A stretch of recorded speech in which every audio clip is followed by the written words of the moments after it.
YS వివేక కేసులో CBI chargesheet కనుక చూస్తే సీఎం జగన్ అలాగే ఎంపీ అవినాష్ రెడ్డి వైపే వేళ్లని చూపిస్తున్నాయి. వివేక కుమార్తె సునీతారెడ్డి ఢిల్లీ ప్రెస్ మీట్ ఏపీలో ప్రకంపనలు సృష్టించిందని చెప్పవచ్చు.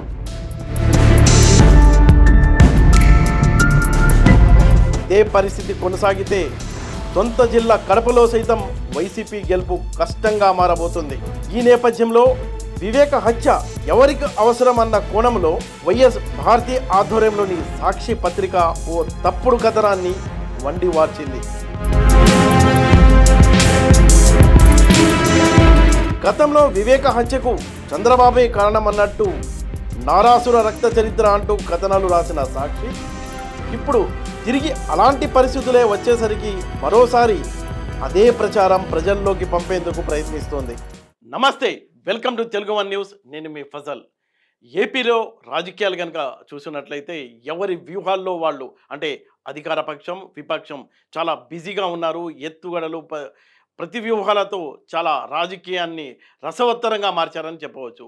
రేపు జరగబోయే ఎన్నికల్లో రెండు అంశాలు ప్రధానంగా, ఒకటి రాజధాని అంశం కీలకం కాబోతుంది, అలాగే వివేక హత్య, అసలు ఈ హత్య వెనుక ఎవరున్నారు అనే అంశాలు చాలా కీలకంగా మారబోతున్నాయని మనం చెప్పవచ్చు.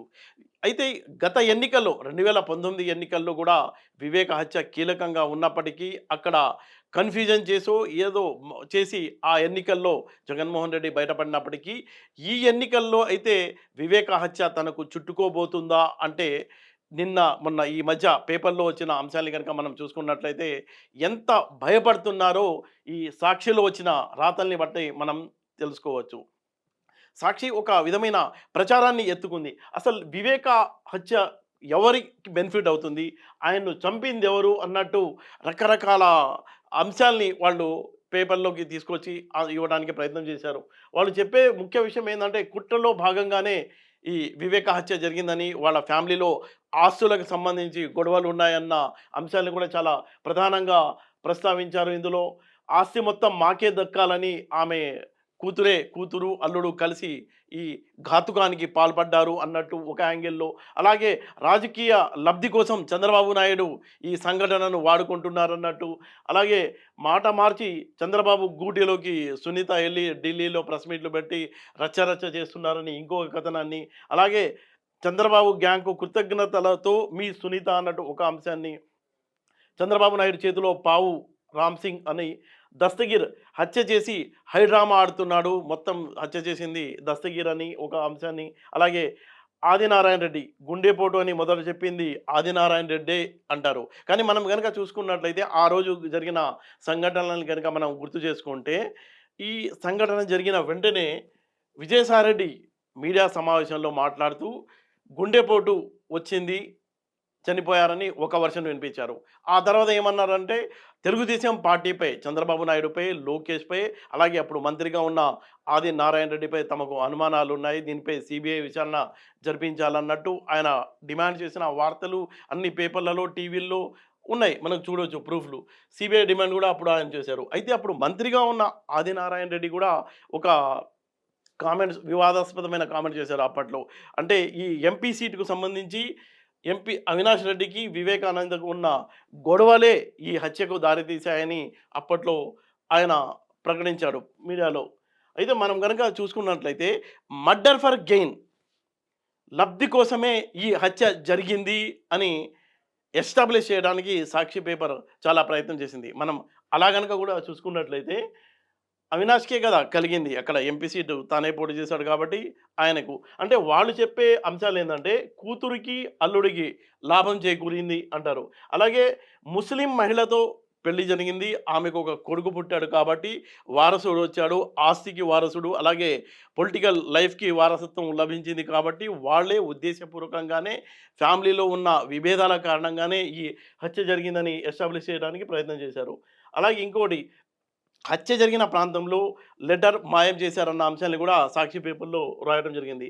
హత్య వెనుక ఆస్తి తగాదాలు ఉన్నాయని ఎస్టాబ్లిష్ చేయడానికి సాక్షి మరీ ప్రయత్నం చేసినట్టు మనకు అనిపిస్తుంది.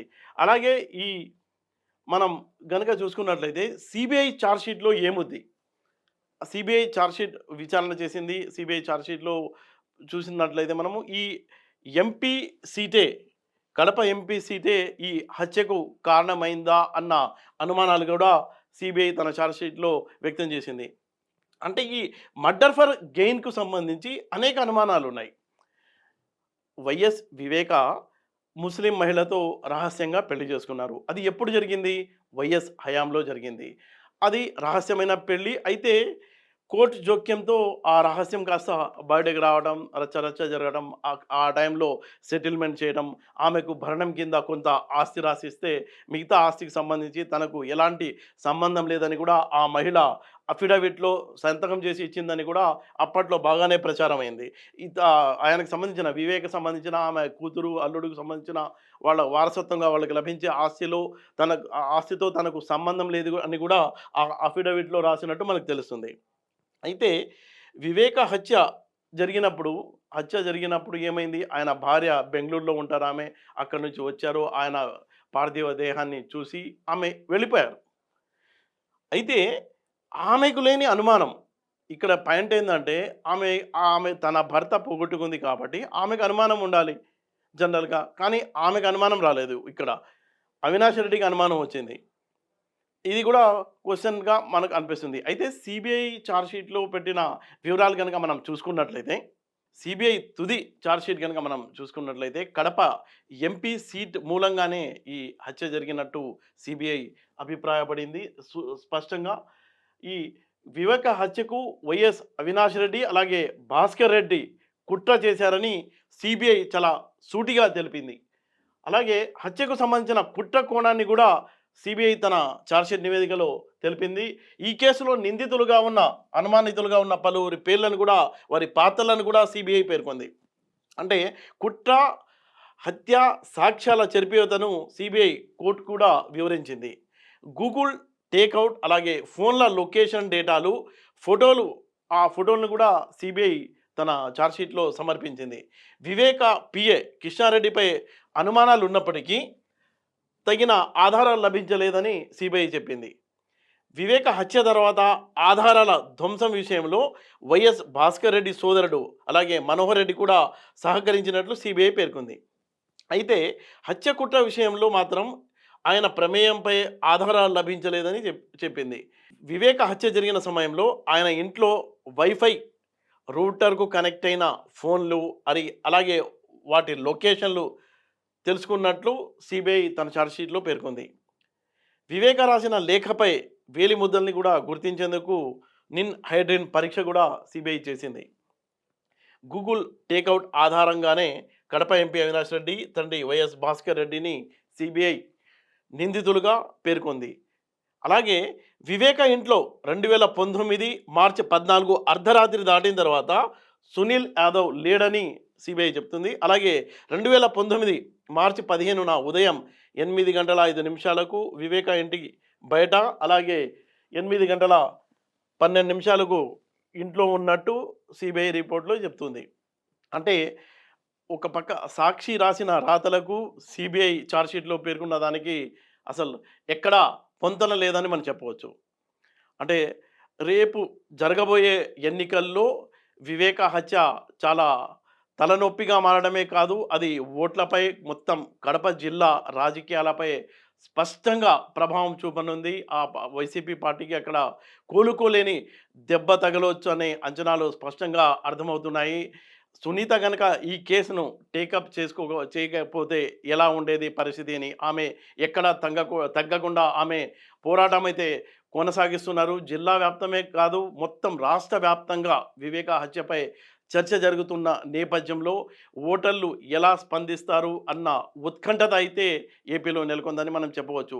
రేపు ఏపీలో జరగబోయే ఎన్నికల్లో ఈ రెండు అంశాలు కేవలం రాజధాని అంశమే కాదు, వివేక హత్య కూడా చాలా కీలకంగా మారబోతుంది. దాని ఆధారంగానే ఓటర్లు తమ తీర్పును ఇవ్వబోతున్నారన్న చర్చ కూడా డిస్కస్ అయితే బాగానే జరుగుతుంది ఏపీలో.